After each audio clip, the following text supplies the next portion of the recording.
আজকে আমি fungal infection এবং রিংওয়ার্ম, টিনিয়া ফাঙ্গাল ইনফেকশন এইসব নিয়ে আলোচনা করব। তো আমার নাম ডক্টর দীপজয়া সেন। আপনাদের সবাইকে আমার চ্যানেলে খুব আন্তরিক ওয়েলকাম।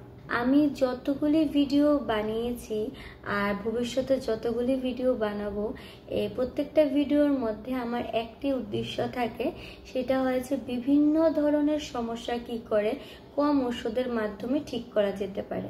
কারণ ওষুধ বেশি খেয়ে কোনো লাভ হয় না ক্ষতি ছাড়া।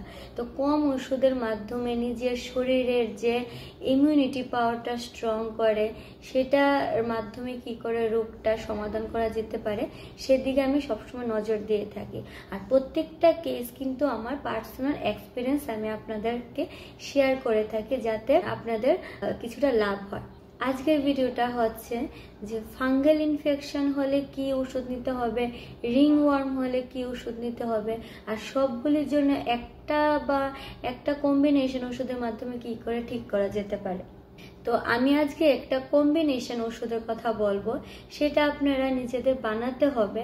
আর যদি কোনো অসুবিধা হয় তাহলে আমাকে মেসেজ করতে পারেন, হোয়াটসঅ্যাপ নাম্বার আমি নিচে দিয়ে দেব।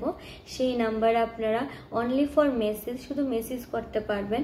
এখানে আপনারা যদি বলেন যে আপনার এই মেডিসিনটা লাগবে, তাহলে অ্যাড্রেস পাঠিয়ে দেবেন, আমি ওষুধটা বানিয়ে পাঠিয়ে দেব।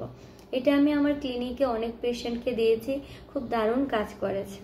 তো কম্বিনেশন ওষুধটা হয়েছে কি কি ওষুধ দিয়ে এই ওষুধটা বানানো যেতে পারে, সেই ওষুধগুলো আমি আপনাকে বলবো। ওষুধগুলি হচ্ছে arsenicum album 30 potency, Bacillinum 30 potency, sepia 30 potency, tellurium 30 potency. এই চারটা ওষুধ 30 পটেন্সি আনতে হবে।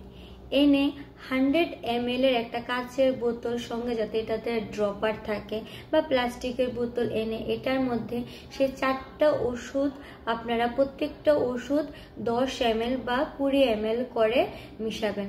প্রত্যেকটা ওষুধ সমান অনুপাতে মিশাবেন। সিপিয়া যদি 10 ml বা 10 ml বা 20 ml যদি মিশান, আর্সেনিকাম অ্যালবামও ঠিক সেম ভাবে 10 ml বা 20 ml মিশাবেন।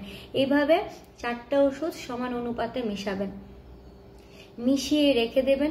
যখনই খাবেন ভালো করে শেক করে বোতলটা, তখনই শেক করার পর সেটা 4 থেকে 5টা ড্রপ দিনে 3 বার নেবেন। সকালে খালি পেটে, দুপুরে ভাত খাওয়ার আগে এবং রাতে ভাত খাওয়ার আগে 4টা থেকে 5টা ড্রপ ডাইরেক্টলি জিভে দিয়ে খাবেন। সঙ্গে আরেকটা কম্বিনেশন ওষুধ বলবো, সেটা হয়েছে লাগানোর জন্য। আপনার যে জায়গাতে রিংওয়ার্ম হয়েছে বা যে জায়গাতে ফাঙ্গাল ইনফেকশন হয়েছে বা ঘা হয়েছে, সেখানে একটা কম্বিনেশন ওষুধের কথা বলবো, সেটা লাগাবেন।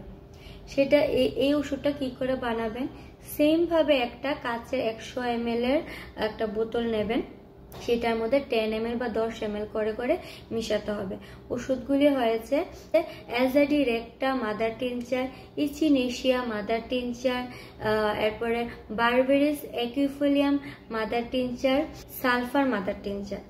তো এই যে azadirachta mother tincture, echinacea mother tincture আর সালফার মাদার টিনচার, এই তিনটা ওষুধ কিন্তু যদি আপনার ঘা বা ফাঙ্গাল ইনফেকশন বা রিংওয়ার্ম হলে যদি প্রচন্ড চুলকানি হয়, লালচে ভাব হয়ে যায়, সেটা কমাতে সাহায্য করে। আর বারবেরিস একুইফোলিয়াম যে মাদার টিনচারটা, সেটা দীর্ঘদিন যে জায়গাতে আপনার ঘা হয়েছে বা রিংওয়ার্ম হয়েছে বা সোরিয়াসিস হয়েছে বা এক্সিমা হয়েছে, যে কোনো ডার্মাটাইটিস, যে কোনো স্কিন ডিজিজের জন্য যদি দীর্ঘকাল চুলকানোর পরে যদি ওই জায়গাটা একটা কালচে ভাব হয়ে যায়, সেটা দূর করতে সাহায্য করবে বারবেরিস একুইফোলিয়াম। তো এই চারটা ওষুধের কম্বিনেশনটা আপনারা যে কোনো স্কিন ডিজিজ বা যে কোনো ত্বকের সমস্যা যদি হয়, সেখানে আপনারা লাগাতে পারেন। ধরুন দীর্ঘদিন চুলকানোর পরে যদি ওই জায়গাটা একটা কালচে ভাব হয়ে যায় এবং প্রচন্ড খসখসে রাফনেস হয়ে যায়, সেখানে আপনারা এই মাদার টিনচারটা লাগাবেন।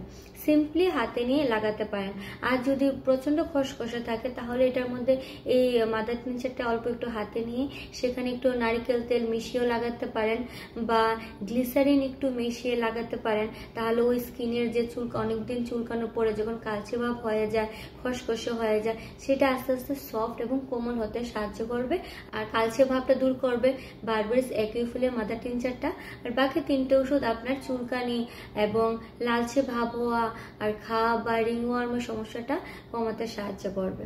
এই হয়েছে একটা কম্বিনেশন খাওয়ার জন্য, আর একটা কম্বিনেশন হয়েছে লাগানোর জন্য। এবার বলবো ছোট্ট একটা হাইজিন মেনটেন করার চ্যাট।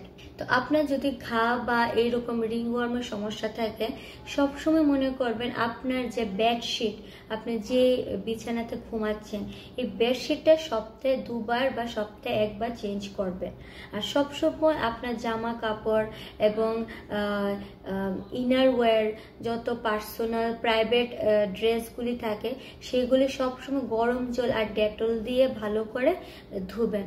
অল্প একটু সার্ফ সঙ্গে একটু ডেটল আর একটু গরম জল দিয়ে ভালো করে ধুয়ে রোদে ছড়াবেন। আর সবসময় মনে রাখবেন যত ইনারওয়্যার আছে, ভিতরের পার্সোনাল যে প্রাইভেট ড্রেস আছে, সেগুলো যাতে খুব কড়া রোদের আলোতে যাতে শুকায়, তাহলে অনেক ভাইরাস ব্যাকটেরিয়া মরে যায় অনেক, আর ড্রেসটা ফ্রেশ থাকে।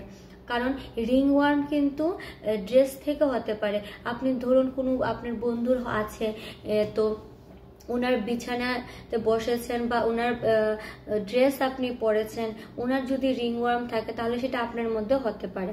সেই জন্য আপনি যদি আপনার এরকম সমস্যা থাকে, তাহলে কোনোদিন আপনার কেউর জামা কাপড় শেয়ার করবেন না, এতে কিন্তু স্কিন ডিজিজ বৃদ্ধি পায়। তাহলে সবসময় আপনার জামা কাপড় যখনই পরিষ্কার করবেন, সপ্তাহে 1বার জামা কাপড় অবশ্যই গরম জল, সার্ফ, ডেটল দিয়ে ভালো করে ধুয়ে কড়া রোদে শুকাবেন। আর বেডশিট সপ্তাহে 2বার কি 1বার চেঞ্জ করবেন। আর সবসময় স্নান করার সময় জলের মধ্যে অল্প একটু ডেটল দিয়ে, বেশি না, অল্প একটু ডেটল দিয়ে গরম জল দিয়ে স্নান করবেন। আর সাবানটা কম লাগাবেন, কারণ সাবানে ক্ষার আছে। আর এই 1 মাস ওষুধটা খেয়ে দেখুন আর ওষুধটা লাগিয়ে দেখুন। আর আমি যেভাবে হাইজিন মেনটেন করে চলতে বলেছি সেভাবে করে দেখুন। আপনার ঘা হোক বা ফাঙ্গাল ইনফেকশন হোক বা রিংওয়ার্ম হোক, এটা 1 মাসের মধ্যে কমে যাবে। আর সাবানটা লাগাবেন না, এই 1 মাস একদমই সাবান লাগাবেন না। শুধু সুতল আছে, সুতল ইউজ করতে পারেন। জলের মধ্যে হালকা উষ্ণ গরম জল অল্প একটু সুতল দিয়ে স্নান করুন, তাহলে চুলকানিটা অনেকটা কমবে। আর নাহলে অল্প একটু ডেটল দিয়ে স্নান করুন। আর ডেটল যদি আপনার চুলকানি বৃদ্ধি পায় মনে হয়, তাহলে ডেটলটা বাদ দিয়ে শুধু সুতলটা ইউজ করতে পারেন। শুধু অনেকের নিমের অ্যালার্জি হতে পারে, নিমেরটা বাদ দিয়ে স্যান্ডেল বা চন্দনের একটা সুতল আছে, সেটা আপনারা ইউজ করতে পারেন। 1 বালতি জলের মধ্যে ধরুন 10 ফোঁটা 15 ফোঁটা সুতল দিয়ে এরপরে জলটা দিয়ে স্নান করুন, দেখবেন চুলকানির ভাবটা আস্তে আস্তে কমবে। স্নান করে শরীরটা ভালো করে মুছে এরপরে যে আমি মাদার টিনচার কম্বিনেশনটা বলেছি, সেটা দিনে 3 থেকে 4 বার লাগাবেন। নর্মালি হাতে নিয়েও লাগাতে পারেন, বা অল্প একটু কোকোনাট অয়েল বা নারকেল তেল বা একটু গ্লিসারিন দিয়েও লাগাতে পারেন যদি বেশি শুষ্ক থাকে। তো এই ভিডিওটা অবশ্যই আপনার ফ্রেন্ডস এবং ফ্যামিলির কাছে শেয়ার করে দেবেন যদি এইসব সমস্যা কষ্ট পেয়ে থাকে। আর অবশ্যই আমার চ্যানেলটা সাবস্ক্রাইব করতে ভুলবেন না, ভিডিওটা লাইক করবেন, আর অবশ্যই কমেন্ট করবেন। যদি আপনার কোনো ডাউট বা প্রশ্ন থাকে নিশ্চয়ই কমেন্ট করবেন, আমি নিশ্চয়ই কমেন্টে রিপ্লাই দেবো। Thank you.